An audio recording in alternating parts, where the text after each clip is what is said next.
고생 많으셨습니다 선배. A조에서 편안하게 16강에 올라간 제가 할 말은 아니겠지만 D조는 그야말로 이변의 연속이지 않았습니까? 3패 탈락을 예상했던 오스트리아가 조 1위로 16강에 진출했으며 음바페를 필두로 한 화려한 스쿼드에도 3경기 동안 고작 2골밖에 넣지 못하고 2위로 올라간 프랑스는 물론 우승 후보를 자처하던 네덜란드가 1위도 2위도 아닌 3위로 겨우겨우 16강에 올라갈 거라고 누가 상상이나 할 수 있었겠습니까? 그 와중에 우리 폴란드는 1무 2패의 초라한 성적으로 최종 탈락을 하고 말았지. 유럽 본선의 장벽이 높다는 건 알고 있었지만 단 1승도 거두지 못하고 탈락이라니 명색이 투명 발롱도르의 주인공이자 유럽 최강 바르셀로나의 원톱으로서 체면이 말이 아니지 않겠나? 뭐 일단 지금의 바르사는 유럽 최강이라기보단 유럽 최강이었던 팀이라 할 수 있으며 솔직히 말해 폴란드가 16강에 올라갈 거라 생각한 사람은 개미 똥구멍만큼도 없지 않았겠습니까? 이 자식이 말이면 다인 줄 아나? 그러는 독일이야말로 나 레반도프스키급의 원톱이 없는 한 우승까진 무리라는 건 몰라? 어째서인지 사람 구실을 하고 있는 아스날의 하베르츠, 늦게 핀 곳의 아름다움을 제대로 보여주고 있는 도르트문트의 빌크루크, 뭐 선배에 비할 바는 못되겠지만 3경기 동안 자그마치 8골이나 만들어낸 지금의 공격 라인이라면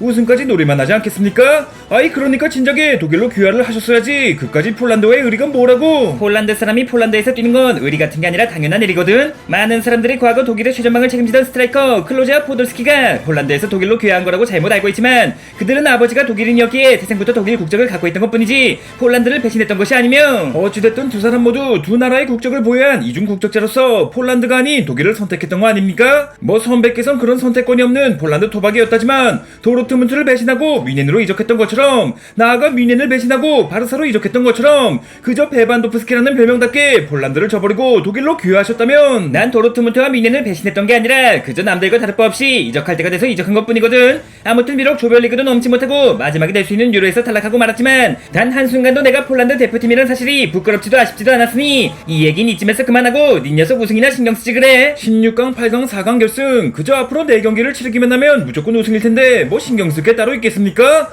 겉만 번지르만 잉글랜드야 언제 떨어져도 이상할 게 없는 상황이고 디펜딩 챔피언 이탈리아도 영 예전만 못하지 않습니까? 프랑스와 네덜란드 역시 조별리그만 놓고 보자면 우승 후보 딱지를 반납해야 할 정도이며 그나마 포르투갈의 기세가 위협적이지만 아무리 호날두가 탐욕뒤에서 이타도로 변했다 해도 세대 교체를 완벽히 마친 전차군단 우리 독일을 넘어설 수 있겠습니까? 하긴 뭐 그렇다고 황금세대에서 도금세대로 전락해버린 벨기에 역시 우승까진 무리일 테고 오스트리아의 발라니아 적당히 8강쯤에서 진압되지 않겠나? 확실히 이번 유로만큼은 개최국 독일의 우승 확률이 가장 높다고 할 수 있으니 아무리 전차군단의 유용이 어느 정도 돌았다 해도 무적함 대 스페인을 당해낼 수 있겠습니까? 그러고 보니 스페인이 있었지. 아직 포르투갈이 마지막 경기를 남겨놓고 있긴 하지만 현재까지 3전 전승으로 16강에 진출한 팀은 스페인이 유일하지 않던가? 이봐 김도한, 아무리 독일의 결정력이 살아났다 해도 현대의 최강자 스페인이 있는 한 너희들은 우승이 아닌 준우승을 목표로 해야겠는걸. 독일이 비록 한 경기 무승부를 거두긴 했지만 앞서 말했듯 3경기 만에 8골이나 집어넣은 이번 대회에서 가장 화끈한 공격력을 보여주고 있는데 그래봤자 스위스를 제외하면 사실상 꽁승이라 할 수 있는 상대들이지 않았습니까?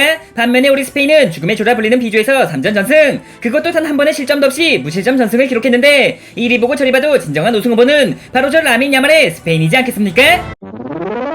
그래봤자 스페인의 원톱이 오프사이드 일종 보통 자격증을 보유 중인 골치도 전문가 모라타 아니던가? 주력이 장점인 선수임에도 불구하고 심각하게 떨어지는 라인 이해도로 인해 오프사이드 라인 위에서 태어난 남자라는 웃지 못할 별명까지 있는 만큼 모라타 선배의 나이가 30대를 넘어가면서 주력이 예전만큼 빠르지 않다는 건 모르십니까? 덕분에 상대 수비보다 한두 발씩 뒤처지게 되면서 오히려 느려진 속도로 인해 찬스가 2배로 늘어나고 크로아티아를 상대로 선제골을 장렬. 모라타가 원톱이라면 스페인도 별거 아니지 않나? 라는 조롱에도 불구하고 유로 통산 7번째 골을 기록하며 통산 득점 3위에 올라있지 말입니다. 확실히 모라타라면 장점만큼이나 단점이 두드러지는 선수기에 실력에 비해 저평가를 당하는 면이 없지 않지. 그럼에도 모라타만한 선수가 없기에 스페인도 최전방의 무게가 떨어진다고 할 수 있지만 그런 아쉬움이 무색할 만큼 다른 포지션의 파괴력이 가히 압도적이지 않나? 특히나 디펜딩 챔피언 이탈리아를 상대로 많은 골을 만들어내지 못했지만 90분 내내 가둬놓고 패는 모습은 우리가 스페인과 같은 조에 걸리지 않은 게 다행이란 생각이 들 정도였다니까. 물론 스페인을 피했음에도 1무 2패로 탈락하긴 했지만 그래도 프랑스를 상대로 꽂아넣은 레반도프 선배의 동점골은 제가 오래 들어봤던 최고의 골이었으며 선배 같은 스트라이커와 한 팀에서 뛰고 있다는 게 어찌나 자랑스러운지. 아니 뭐 내가 날카롭게 집어넣긴 했지만 필드골도 아닌 PK였는데 오래 들어봤던 최고의 골이라고? 그 골이 PK였던가요? 아이 그럼 그때가 아니라 첫 번째 경기였던 네덜란드 전이었던가? 난 부상 때문에 네덜란드전엔 출전하지도 못했는데 설마 그날 골을 넣었던 북사은날 헷갈리기라도 한 거야? 녀석과는 머리부터 발끝까지 닮은 거라곤 국적밖에 없을 텐데. 그게 실은 제가 아직 16살인 관계로 학업과 축구를 병행 중이라는 거 아시죠? 다른 선배들이 다른 팀 경기를 관람할 동안 전 혼자 숙소에서 밀려있는 학교 숙제를 하는 바람에 솔직히 말하자면 선배들의 경기를 보지 못했습니다. 그저 선배의 탈락 소식에 조금이나마 위로를 해드리고자 거짓말을 했던 건데 기분 나쁘셨다면 죄송합니다 선배. 이제라도 솔직히 말했으니 웃고 넘어갈 수 있지만 야말론 굳이 그런 거짓말까지 하면서 선배들 비유를 맞출 필요가 없지 않나? 이미 메시 이후 라마시아가 키워낸 최고의 재능이라 불리며 바르셀로나의 주전 자리를 꿰찬 것은 물론 스페인 대표팀에서도 네가 공을 잡을 때마다 엄청난 환호가 터져 나오던데 조금 더 거만하게 군다고 할지언정 너에게 뭐라고 할 수 있는 사람은 없지 않겠나?